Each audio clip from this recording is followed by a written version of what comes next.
নমস্কাৰ। আপোনালোকেতো দেখিছে মই কেইবাটাও ভিডিঅ' বনালোঁ হাতীও। এতিয়া যিহেতু মানে একেলগে বনালে গোটেইখিনি যদি ডিটেইলছ দিওঁ বুলি কওঁ নহয় তেতিয়াহ'লে বহুত দীঘল হয়। সেইকাৰণে এতিয়া এইটো ভিডিঅ' হ'ল যে কি মানে হাতী একদম প্ৰথমৰ পৰা শেষলৈকে তাৰমানে কেনেকুৱাকৈ শিকায়, তাৰপিছত আকৌ কি কি বস্তু লাগে, ধৰক বহু ইয়াত নীতি নিয়মো আছে। মই আগুৱে বাৰে বাৰে কৈছোঁ যে নীতি নিয়ম আছে, তাৰপিছত ইয়াৰ নাম আছে, তাৰপিছত থকাও কিছুমান জেগা আছে, আৰু শিকোৱা মানুহৰ নামো আছে, চলোৱা মানুহৰ নামো আছে। সেইখিনি বিষয়ে অকণমান জানিম। যিজন মুখ্য মানুহজন আছে এজন বেলেগ কোনো নহয়, হল'ললো, বাৰে বাৰে কওঁ হল'ললো। তো এইফালে আছে প্ৰথম এনে হাতীকেইজনী দেখাই লৈছোঁ। ইয়াৰ নাম হ'ল বহাগী। আগৰ ভিডিঅ'খিনিত কৈছিলোঁ বাৰু বহাগী। ইয়াৰ 4 বছৰ 3 মাহ হ'ল। তাৰপিছত সেইফালে আছে ফালে হ'ল বিজুলী। তো এতিয়া তাৰপিছত আৰু আমাৰ মুখ্য মানুহজন এইজন চলে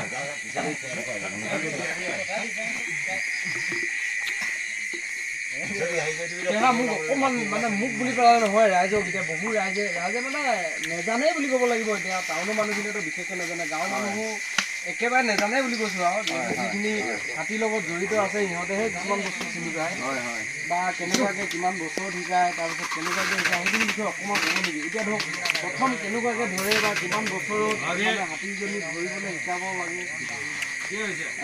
ইয়াৰ কাৰণ হৈছে কি মানে সিহঁতি অকণমান সৰু বয়সতে সিহঁতক শিকাব লগা হৈছে। ইয়াৰ পাছত এটা মতা পোৱালি জন্ম হ'ল, তেওঁৰ পাছত এজনী মাইকী পোৱালি জন্ম হ'ল। তেওঁ 4 বছৰ 3 মাহ হ'ল, এওঁ মানে 4 বছৰ মানে পুৰ হ'ল। গতিকে এওঁবিলাকতো শিকাব লগা হ'ল। আমাৰ বিশেষজ্ঞসকলে কয় 6 বছৰ মূৰত পোৱালি দিয়ে, 5 বছৰ মূৰত পোৱালি দিয়ে। এইটো মই ভাবোঁ মানে সিমান মানে প্ৰত্যেকে মানে ক'ব নোৱাৰে বুলিয়ে ক'ম আৰু, কাৰণ কেলৈ মই নিজেও থাকি মানে নিজেও লগত থাকি পিনি কিমান দিনৰ পোৱালি যে নিজেও দেখিছোঁ, 3.5 বছৰলৈকে পাইছোঁ। গতিকে লৈ হাতী শিকোৱা এটাই ঠিক কি মানে গাখীৰ এৰাৰ লগে লগে শিকাম। মানে যদি পোৱালি দিব লগা অকণমান দেৰি হয় তেতিয়া মানে 5 বছৰলৈকেও গাখীৰ খাই দিয়ে।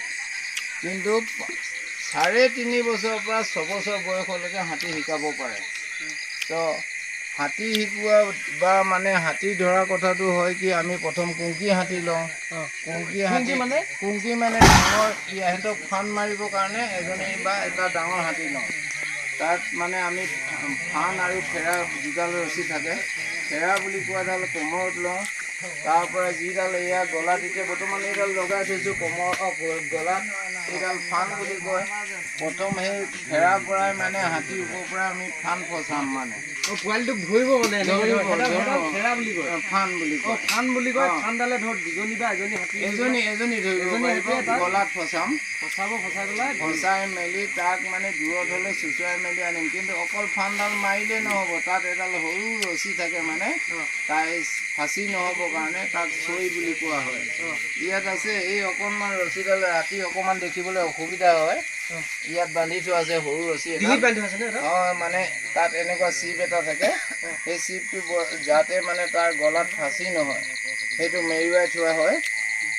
তাৰ পাছত টানি লৈ আনি এই খুঁটাটোত বান্ধো। এই খুঁটাটোকে খেমাৰি বুলি কোৱা হয়। আচ্ছা, এইটো কি কয় চাওক, এইটো এতিয়া আনিও আনি পেলাই খেমাৰি খুঁটাত বান্ধিব প্ৰথম। হয়, তাৰপিছত বন্ধাৰ পাছত আমি এই পাছফালে ধৰণা খুঁটা বুলি কয় এইটো চাওক, এইটো যিটো মানে ভৰিকেইটা দিয়ে এইটো এইটো হ'ল ধৰণা খুঁটা বুলি কয়। তাৰ পাঁচ পিনতো ধৰণা হেঁচা বুলি কয়। ধৰণা হেঁচা একেবাৰে পিছৰটো 3টা খুঁটা লাগে, তাৰ 4টা লাগে। তাৰ পাছত এই খুঁটাটোৰ হেঁচা হৈছে এইটো খেমাৰি হেঁচা। এই 4টা খুঁটাতে আমি হাতী ট্ৰেইনিং দিওঁ। আৰু ট্ৰেইনিং দিওঁ মানে কি হয়, ৰছীও যথেষ্টখিনি দৰকাৰ হয়। ফানডালৰ কথাটো ফেৰাডালৰ কথাটোতো ক'লোৱে। আমি আগফালে দুডাল ৰছী লগাওঁ, সেই দুডাল হৈছে জটকা ৰছী। এইটো হাড়ি বুলি কয়, বেতৰ হাড়ি। এইটো বেতৰ হাড়ি বুলি কয় দেই। হয়, আজিকালি হেৰাইছে কিন্তু এই বস্তুটো। এই বেতৰ হাড়িটোৰ মাজত যে এইডাল ৰছী লগাইছোঁ, এইডালক খেতাং বুলি কয়। হয়, বেলেগ জাতিয়ে কি ক'ব, এই বেতৰ হাড়িটোকে খেতাং বুলি ক'ব। কিন্তু আমাৰ আগৰ পৰা চলি আহিছে এই বেতডাল খেতাং বুলি হাড়ি বুলি কয়। এই মাজৰ ৰছীডালক খেতাং বুলি কয়।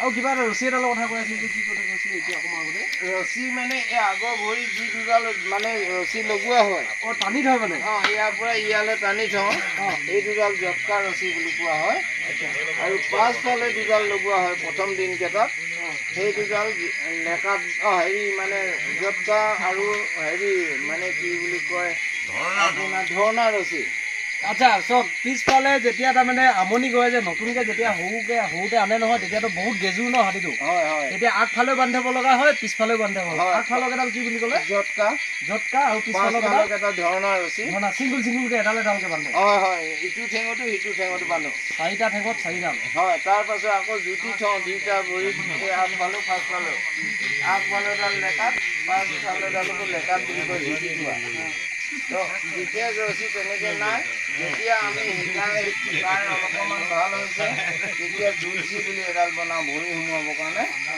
আৰু 3 দিনত কাণ ফুটাওঁ সেইদিনাখনে তাৰ নামটো সম্পূৰ্ণ দিয়া হয় মানে ইয়াৰ নাম আগৰ পৰা বিজুলী বুলি ক'লেও সেইদিনাখনে কাণ ফুটোৱাৰ লগে লগে ৰছী পিন্ধোৱাৰ লগে লগে তোমাৰ নাম বিজুলী দেই তোমাৰ নাম বিজুলী বুলি 3বাৰ থেপিয়াই মেলি তেওঁৰ নামটো দিয়া হয়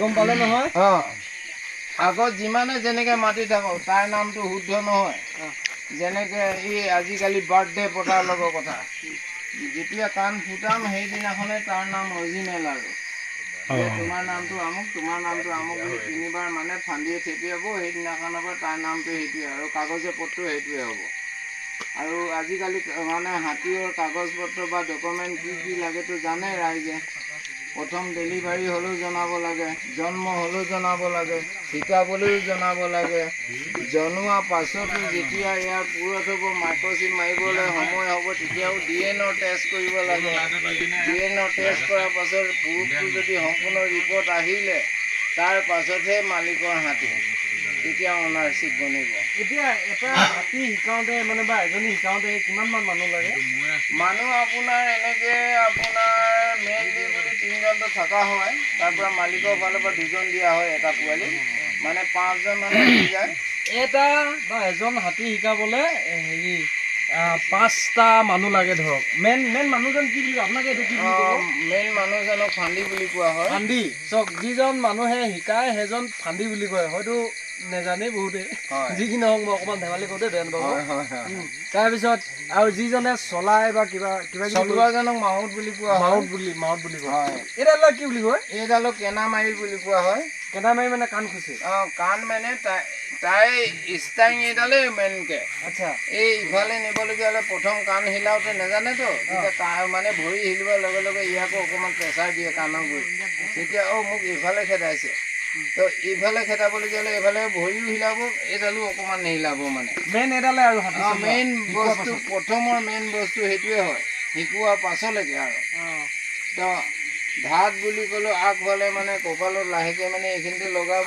ধাত তেওঁ তেতিয়া ৰখি দিব এই তেনেকেই প্ৰচেছবিলাক মানে এজনী হাতী শিকাওঁতে বা এটা হাতী শিকাওঁতে কিমান টাইম লাগে কিমান দিন মানে লাগে ইয়াৰ দিন লাগে এনেকুৱা হয় কিছুমান মন যদি হালকা বা মন যদি জ্ঞান ভাল তেতিয়াহ'লে মাহটো আগতো হৈ যায় 25 দিন হয়তো 26 দিনত হয় অকণমান যদি তাৰ মনটো গাধা তেতিয়াহ'লে 35 দিনৰ ভিতৰত মাইকী পোৱালি হ'লে হৈ যায় মতা পোৱালি ডাইৰেক্টলি 1.5 মাহ ধৰি থাকে এতিয়া চাওক দিনটো যোনজনী হাতী পোৱালি এটা মানে ধৰক কথা শুনে নহয় সেইটো সোনকালে হয় 25-30 দিনৰ ভিতৰত ধৰক যদি মতা পোৱালিবোৰ অলপ গেজু ন সেইকাৰণে অকণমান দেৰি লাগে 40-45 দিন লাগি যায় আৰু এতিয়া কি শিকায় মানে এতিয়া সৰুতে একদম এনেকুৱা অৱস্থাত এতিয়া 40-45 দিনৰ ভিতৰত কি শিকাব ইয়াক শিকাম মুঠতে ঘাট মানে ৰখিবৰ কাৰণে আৰু পিছত হ'বৰ কাৰণে সেই ঘুম মানে ঘূৰিবৰ কাৰণে আৰু মানে মানুহ উঠিয়াটো মানে সম্পূৰ্ণ ক্লিয়াৰ হ'ব লাগিব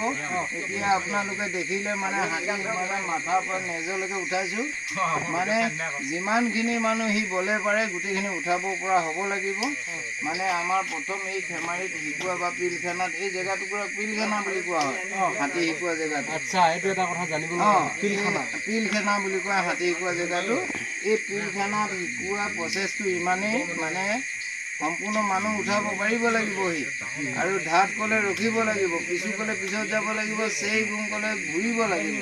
ইমানখিনি বস্তু ইয়াত শিকোৱা হয়। তাৰপিছত আপোনালোকে যে থাকে ধৰ ইয়াত কিছুমান বস্তু আছে চব চাব লগা বস্তু, অকণমান মোক কৈ দিবচোন এইবোৰ কোনবোৰ কি বুলি কয়। হয়, এতিয়া এই চাংখনে দেখিছে নহয়, এখন কি কি বুলি কয় এখন? এই চাংখন আমাৰ মৰাণৰ ভাষাত ধোঁৱা চাং বুলি কয়, কাৰণ আমাৰ হাতী শিকোৱা জেগাত এনেকুৱা এখন চাং লাগিব। মানে এই চাংখন হৈছে মানে আমাৰ কি হয়, এই ৰছী ফটিবিলাক টুটি যায়, পেচা কৰি তিয়াই দিয়ে আৰু খৰি হয়তো পেচা হ'ব, খৰিও শুকোৱা হয়, আমাৰ এই ৰছী ফটিখিনিও শুকোৱা হয়। একো নাই, এইখিনি বস্তু আমাৰ শুকুৱাবৰ কাৰণে ধোঁৱা চাংখন দৰকাৰ হয়। এই ৰছীবোৰতো নাম আছে হ'ব?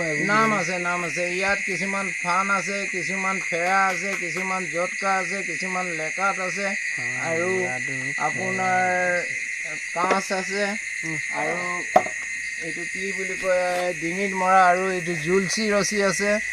গতিকে এই ৰছীখিনি আমাক সদায় শুকান হৈ থাকিব লাগিব আৰু মৰাপাতৰ ৰছীখিনি অকণমান ভিজিলে মানে পচি যায়। এতিয়া আপোনালোকৰ চাওক, মই আৰু এটা ইয়াতে কথা কওঁ যে এইফালে হ'ব, সেই আমাৰ মৰাণ সমাজৰ নিয়মবোৰ বেলেগ। মৰাণ সমাজৰ বুলি পেলাই বহুতৰ নিয়ম আছে বাৰু, কিন্তু আমাৰ মৰাণ সমাজৰখিনি মই কৈছোঁ আৰু অলপ বেলেগ বুলি পেলাই ধৰচোন দাদা। সেই এতিয়া চাওক, কিছুমান খোৱা বস্তু ধৰক নীতি নিয়মৰ মাজত চলে বাৰু, এইবোৰ ভিতৰৰ কথা ইমান নকওঁ বাৰু, তথাপিতো তাৰমানে এতিয়া চাওক এই চাংখন দেখালোঁ, খোৱা আছে, এতিয়া তাত আমাৰ খোৱা জেগাও আছে বাৰু। ইয়াত যিহেতু কিমান দিন আহক, আপোনালোকে আহক, মই পোনপটীয়াকৈ আপোনালোকক দেখুৱাইছোঁ, আহক। এইটো হৈছে আমাৰ পাকঘৰ।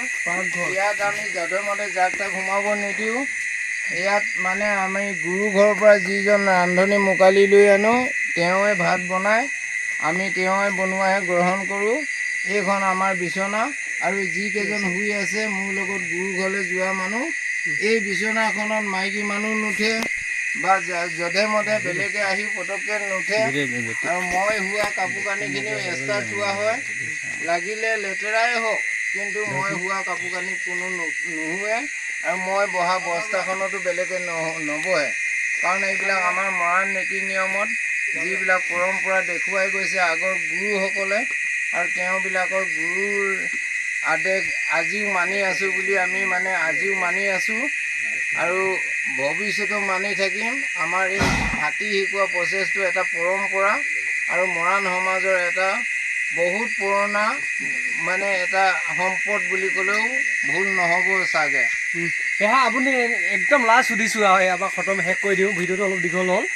যে কিমানমান এইফালে আহিব ভালকৈ ঘৰ দেখিয়ে নাই বাৰু, কিমানমান হাতী এতিয়ালৈকে শিকালে আপুনি? মই এতিয়ালৈকে 134টা হৈছে, 134 হৈছে।